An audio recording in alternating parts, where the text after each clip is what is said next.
But I must confess, this place ain't blessed. This place is a mess. Disgusting. But no, you don't deserve no guest. No.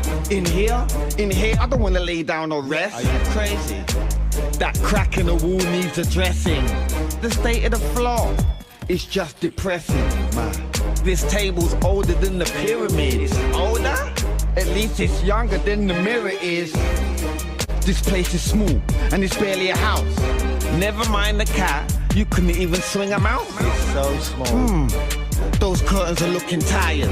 Decorations are tired. Look, your style is fired. It's like somebody hit you with a bulldozer. But if your house was a car, it would get pulled over. Excuse me, please. This is very, very, very, very, very, very, very unacceptable.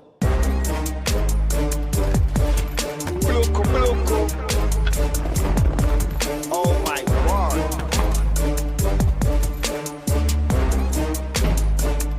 Silence the critics.